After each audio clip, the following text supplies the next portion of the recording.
Hello everyone, welcome back to my YouTube channel Biological. Hope you all are doing well, hope you all are doing fine. You all know me who I am. I am Arpit Chaturvedi, your educator.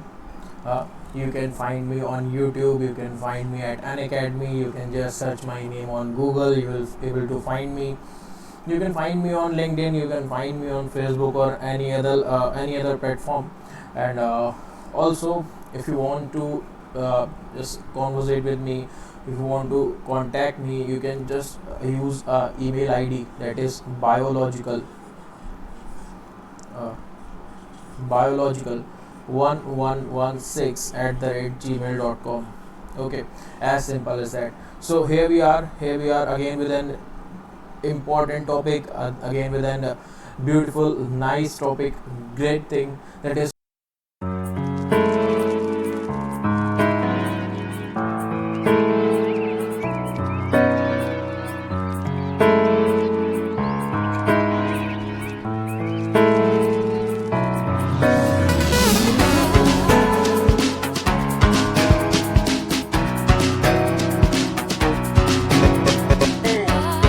topic, great thing, that is plasma membrane. Okay, so what are we up to, what are we going to study, what are we going to know, and what are we starting? We are actually starting a series, or you can say a topic, unit, or you can say anything about it, that is cell biology. Most of you are aware of that is what is actually cell biology and what is actually cell. So here it is the first lecture of this series, it is first lecture of this series, and you will find many more on the same channel in the upcoming days. Okay, so stay tuned, don't forget to subscribe it, don't forget to like the video, and don't forget to share it with your friends. Okay, so cell biology, what is cell all about? Okay, let's start with the basics. So what is cell actually all about? Cell, as we all know from the lower classes, like cell is the basic functional unit. Cell is basic functional and structural unit of our body. Functional and structural unit of our body, we all know it very well. But how can we relate it, the most important thing, like it's not like just that, like you are reading or studying biology, so you have to stay it in its boundaries. No, you can just relate it with the chemistry, you can just relate it with the physics topics, physics, anything that you have that you still remember about the physics and chemistry topic. So we just go through the solid state. Solid state, you all have must heard about the solid state. And when entering the solid state, you will get to know that in the solid state there are crystals. There are crystals, and in order to deduce a crystal's structure, you will see that there is something that is unit cell. There is a quantity known as unit cell. So what was unit cell all about? Unit cell is like that there is a simple central unit, and you can just tilt it to this way, this way, this way, or any other way. And just by tilting it, by cloning it, you can just completely deduce the structure. You can deduce the structure of the overall crystal, of the overall crystal. So that really make it a unit cell. So if we try to interrelate, if we try to correlate with the cell of animal kingdom, plant kingdom, or any other cell, then you will get to know that the cell is what, like this is exactly same to this unit cell in the for the multicellular organism. Like you can just clone this cell again and again and again, and this clump of cell will form a tissue that will take you to the tissue organization, and that these clumps of tissues will form a organ, and there are several organs or several clusters of tissue will form the overall organ system and the overall human or plant or any other animal's body. Okay, so this is all about cell. this is a basic introduction. So coming to our topic, coming to plasma membrane. So what is plasma membrane all about? It was all about the cell, but what is plasma membrane all about? Why do we need this? Why do animals, why do plants, why do all the cellular organism need this? So if an organism has cell, okay, if an organism has cell, so just compare it with anything, like suppose you have 10 ml of water, you have 10 ml of water, but you must place it somewhere, then you will just measure it out, like in the measuring cylinder or in the test tube or in any other thing, if you are in lab, or if you are at home, you have suppose 100 ml of water, you have to pick it in a glass bottle or any other thing that you have at your home, okay. But the thing is what if if your cell has fluid like water, if your cell has fluid like water, and what this fluid is called, we all know that this fluid is called as cytoplasm.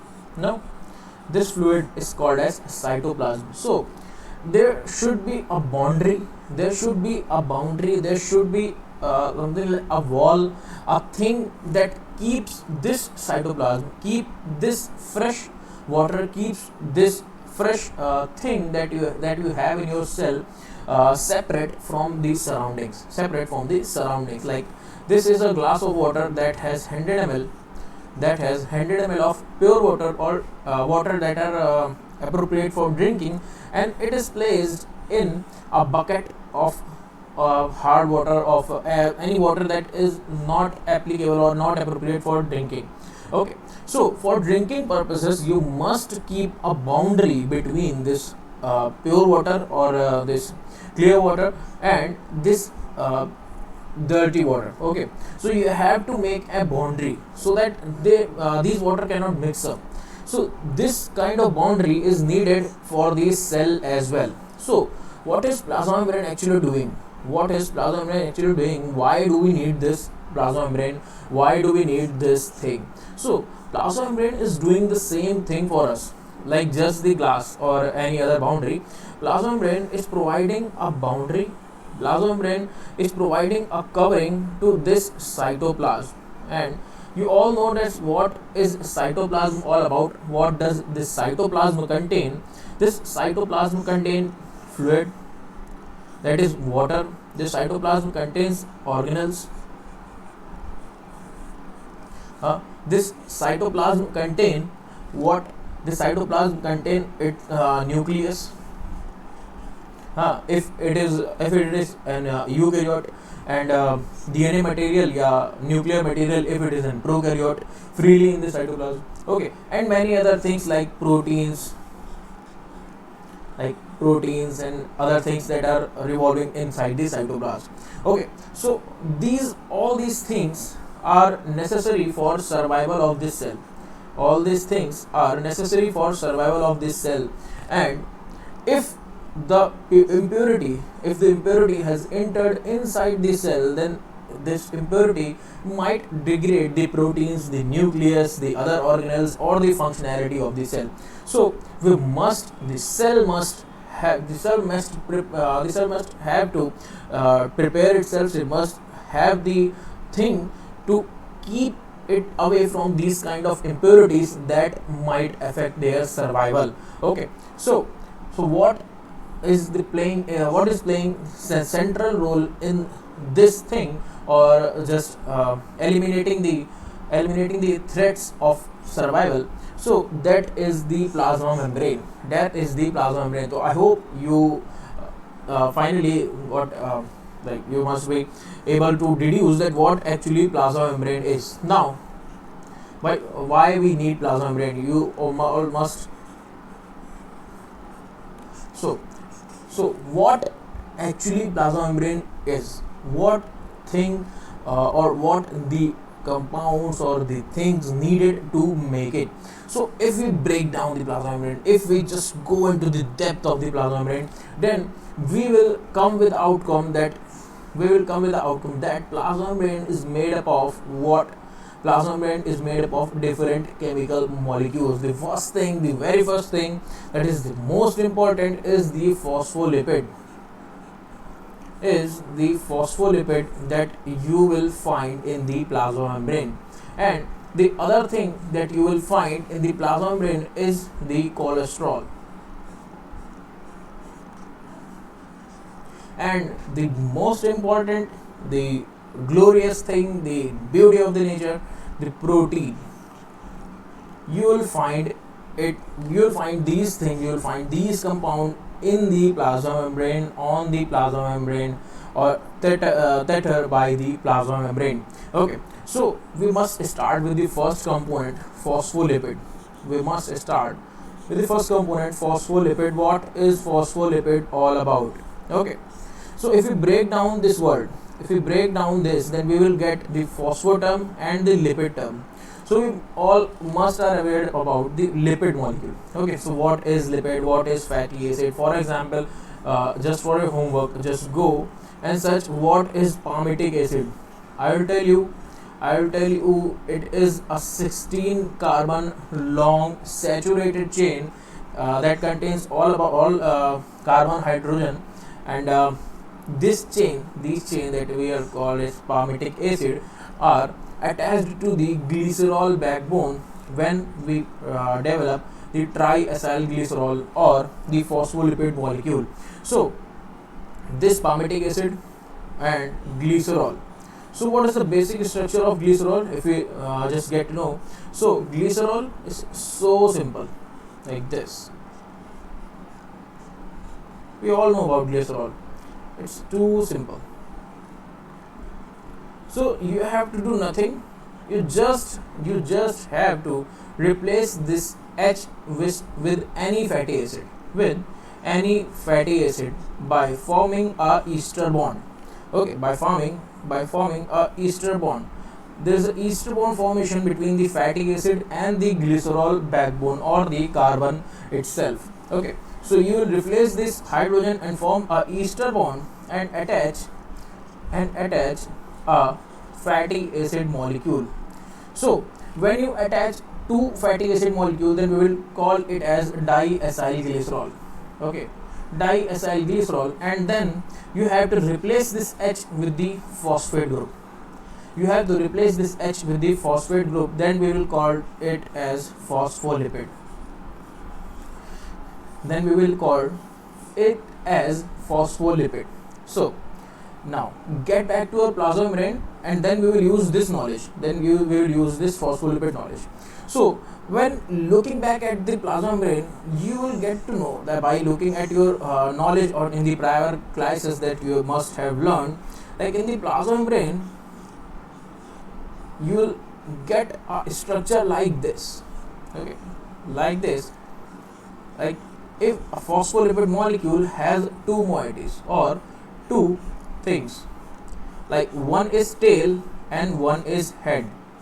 One is tail and one is head.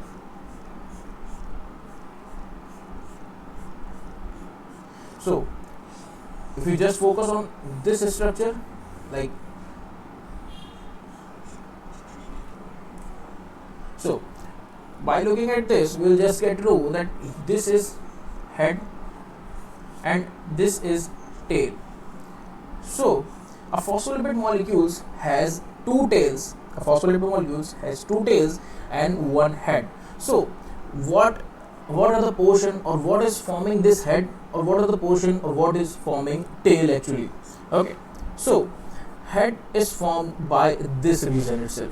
Head is formed by this region itself because of their nature. Because of their nature, you know that water is present outside the cell, water is present inside the cell. So the molecules, the moieties, the things that are in the contact with the water directly should be hydrophilic, and you all must have aware about what is hydrophobicity, what is hydrophilicity. Like hydrophilic molecules are water loving and hydrophobic molecules are water hating. So actually the head is the hydrophilic part and here's the hydrophilic part, and tail is the hydrophobic part. Okay, tail is the hydrophobic part of the lipid molecule. Okay, so what are we going to do next? First of all, the simplicity behind this is important. You must know about this simplicity.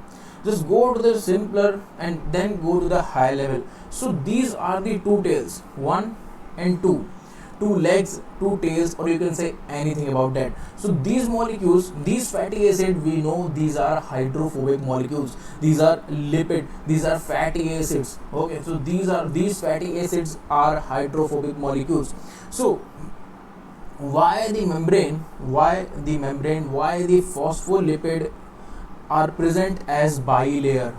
Why the phospholipid are arranged here, are present here as a bilayer? These phospholipids, these molecules are present as bilayer because there are two reasons.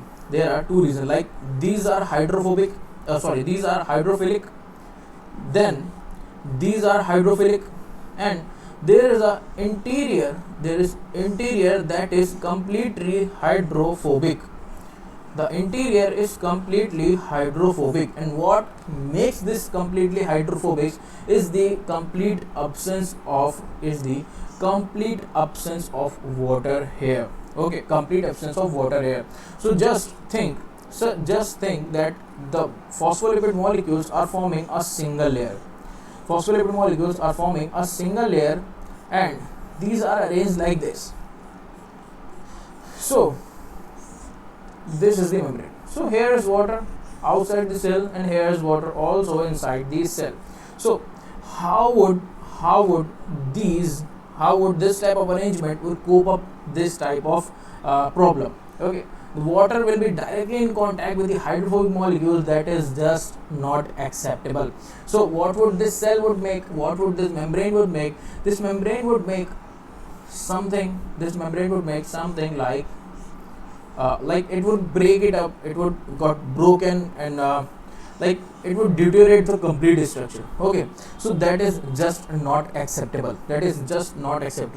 So there is another case. You can just raise your finger, you can just raise your question, like why do we have two legs, why do we have two tails? Can't we just have a single tail in order to accommodate more properly? So if you ask this kind of question, then this is the question that may be asked in the CSIR, and it has already been asked in the GATE examination. Okay, what would happen if you remove a tail or a fatty acid from a phospholipid molecule?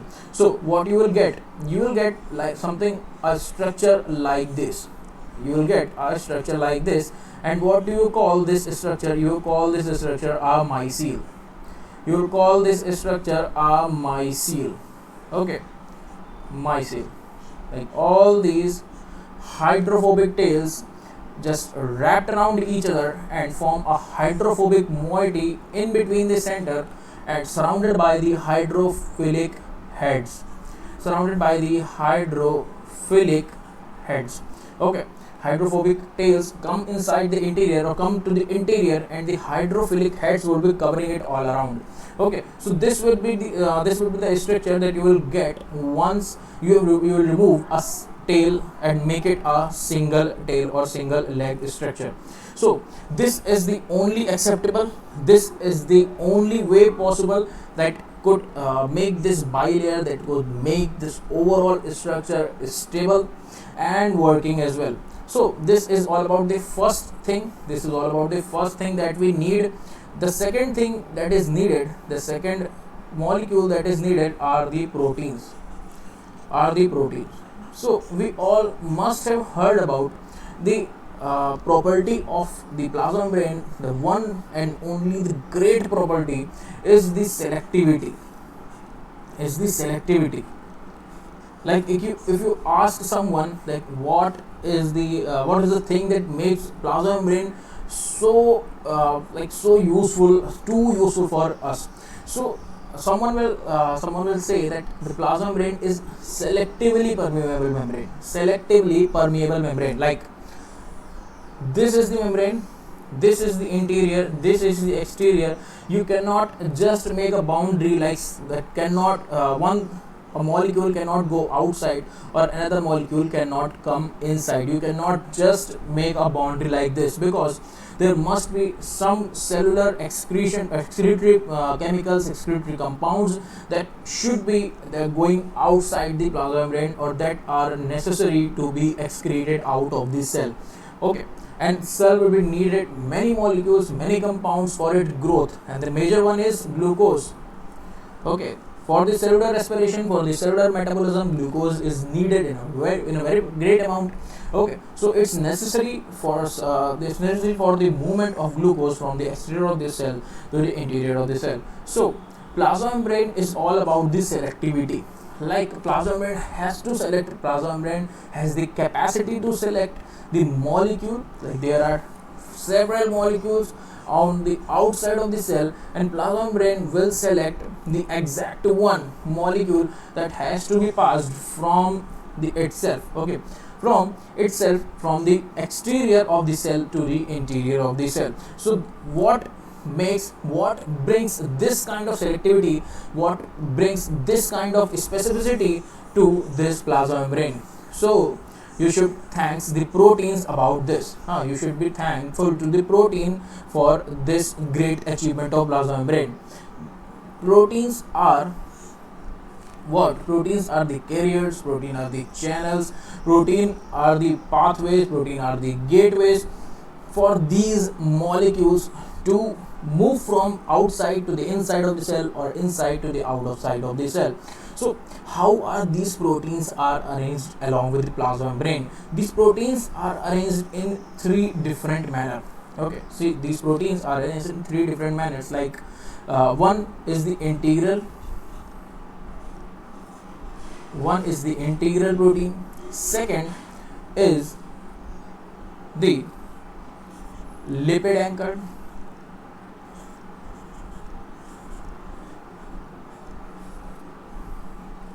One is the integral protein, second is the lipid anchored, and third is the exterior or proteins associated on the surface of the plasma membrane. Proteins on the surface of the plasma membrane. So how do we look like these systems? How do we look? How we are going to differentiate between these kind of protein? So this is the plasma membrane bilayer. Just suppose this is a bilayer of lipid, and there are several proteins that spans from the inside to the outside of the plasma membrane, that spans the whole plasma membrane and forms a structure like this, that one molecule can come from this side to this side, another molecule can come from this side to this side. So the protein like this that are completely spanning the membrane are known as integral proteins, integral membrane proteins. And there are other proteins that are tethered by a lipid anchor,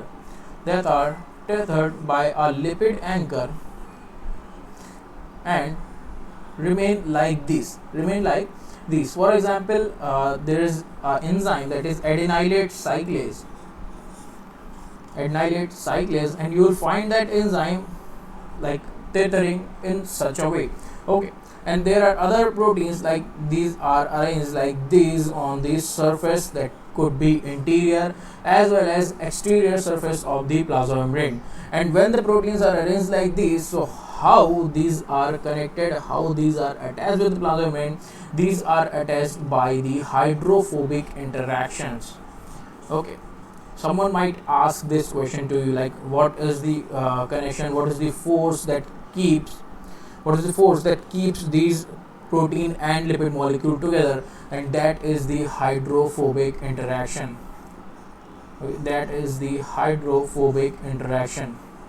Okay, so one thing is this, another is this, another is this, and there are many things. Okay, so this is about protein. Like protein is forming the channel, protein is forming the carrier. What is the difference between carrier and protein channels? We will get to know in another lecture.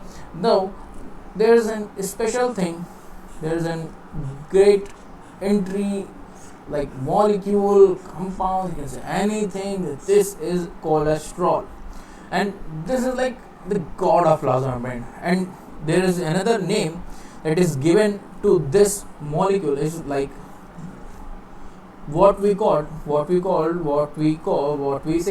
about it, we will say fluidity buffer. So what is fluidity? From where this actually fluidity came from? So when we look to the plasma membrane, we will find that these phospholipids are not rigid. They always keep themselves moving.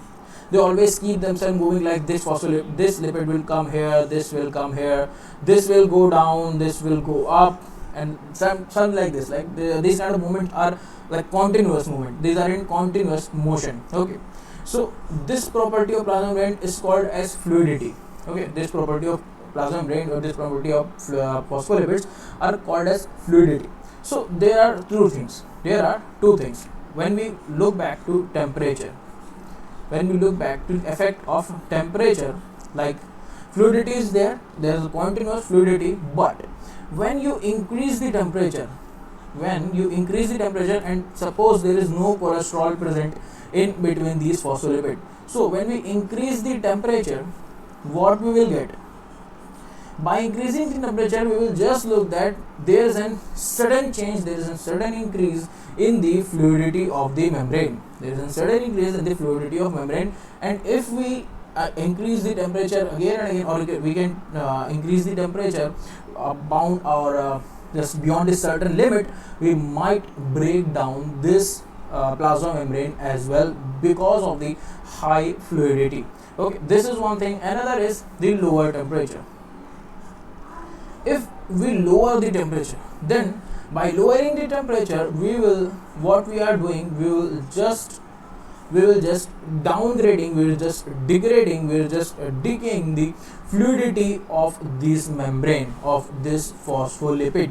Okay, so why we are degrading, why we are decaying this phospholipid? Because the temperature is lowering, and there is a point at which the fluidity becomes zero, and when the fluidity becomes zero, plasma membrane will lose all of its capability, all of its selectivity, everything that we just admire of the plasma membrane, everything that we do admire about the plasma membrane. So here comes the savior, here comes the hero of the story, the cholesterol molecule. We all know about its structure.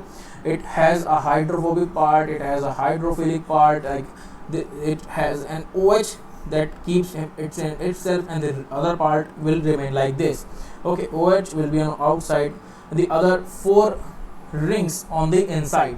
Okay, so what this cholesterol is actually doing? These cholesterol molecules are present in between these phospholipids.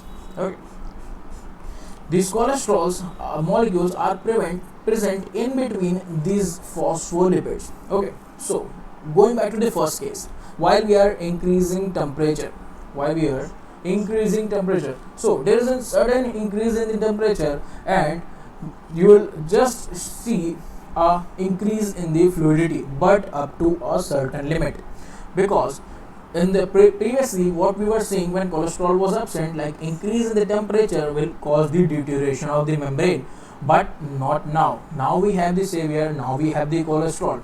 Cholesterol keeps these phospholipid molecules that are around the that are surrounding it in slow motion, or keep their fluidity up into a limit. Okay, into a limit.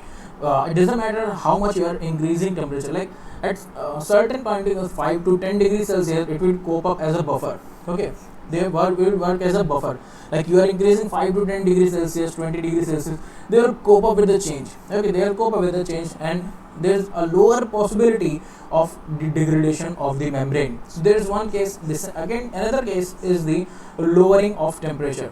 If you lower the temperature suddenly, or you just decrease the temperature suddenly, what you will get that the fluidity is decreasing. Okay, the fluidity is decreasing, and what is the reason behind the decrement in the fluidity is the attachment or in the attachment between the phospholipid molecules. But not now. Now you have cholesterol in between these phospholipid molecules, so these phospholipid molecules will not just come into the contact, come into the ultimate contact, so that the fluidity will be zero. These will remain detached, or this will remain distant from each other a bit, or or it cannot ignore the cholesterol molecules that are present in between them. Okay, so this might help, this will help, and this helps in the maintaining the fluidity, or maintaining or acting the cholesterol as a buffer. Like if you lower the temperature for 5 to 10 degrees Celsius, there's nothing like that could happen, or the fluidity will go down to the zero. There's nothing going to be happen. Okay, so here we are. Here we upon the cholesterol. Here we rely upon the cholesterol for maintaining the fluidity of the plasma membrane. Why the membrane is fluid, we will get to know about many things when we will discuss about the arrangement, the things, the molecules that are going on here to there, everything. Okay, so we are going to discuss in great detail from in your lectures around of the cell biology. Till then, stay tuned, stay with me, stay on the biological, do subscribe it, and don't forget to share it. Thank you so much.